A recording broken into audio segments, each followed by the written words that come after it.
Tu as déjà eu cette sensation que ton corps te dit quelque chose, mais tu n'arrives pas à savoir quoi, que tu sois fatigué, stressé ou que tu aies des douleurs qui ne disparaissent jamais.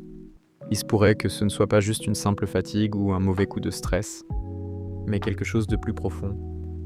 Si tu as l'impression que ton corps te parle, mais que tu ne sais pas comment l'écouter, reste avec moi, car je vais te dévoiler une vérité que beaucoup ignorent. Tes émotions peuvent littéralement affecter ta santé physique. Les signes que tes émotions refoulées te rendent malade.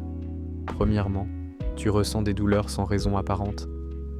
Avez-vous remarqué que certaines douleurs, comme des maux de tête ou des douleurs musculaires, semblent surgir sans cause physique?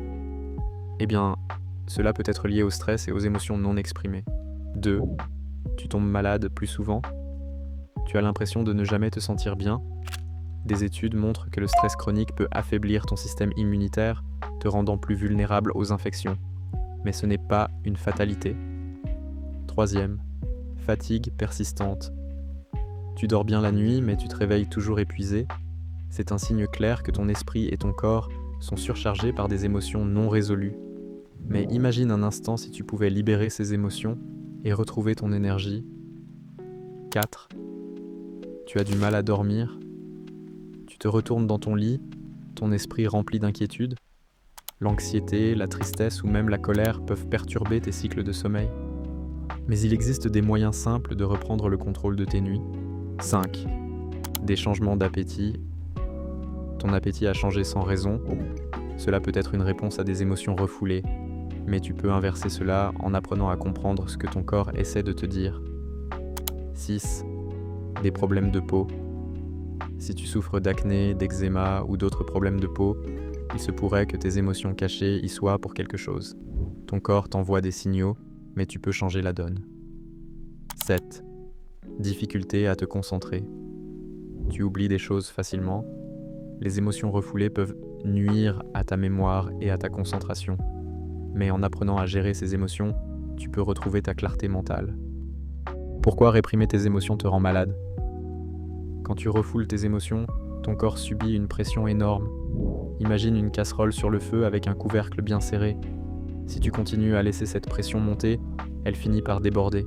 C'est exactement ce qui se passe avec tes émotions non exprimées. Les émotions refoulées créent des tensions dans ton corps, perturbant l'équilibre naturel et augmentant le niveau de stress, ce qui peut affecter ta santé physique et mentale. Mais la bonne nouvelle, c'est que tu as le pouvoir de changer ça. Il est temps d'arrêter de cacher tes émotions et de prendre le contrôle de ta santé. Voici ce que tu peux faire. Reconnaître tes émotions. À chaque fois que tu ressens une douleur ou une fatigue, arrête-toi et demande-toi ce que tu ressens vraiment. Est-ce du stress, de la colère, de la tristesse? Exprimer tes émotions sainement, que ce soit en parlant à un ami, en écrivant dans un journal, ou même en faisant du sport ou de la danse. Trouver des moyens d'exprimer ce que tu ressens te libérera de cette pression interne. Prendre soin de ton corps et de ton esprit, la méditation, le yoga et des exercices de relaxation peuvent t'aider à réduire le stress et à retrouver ton équilibre. C'est le moment d'agir. Si tu as toujours ignoré tes émotions, maintenant c'est le moment de les écouter. Tu vas non seulement te sentir mieux, mais aussi améliorer ta santé globale. Tu es prêt à prendre soin de toi? Demande-toi ce que tu ressens en ce moment et prends une action aujourd'hui pour honorer ces émotions. Tu as le pouvoir de reprendre le contrôle sur ta santé. Partage cette vidéo avec ceux qui pourraient en bénéficier. Et surtout, n'oublie pas de t'abonner pour plus de conseils pratiques sur la santé mentale et physique, parce que ignorer tes émotions n'est plus une option.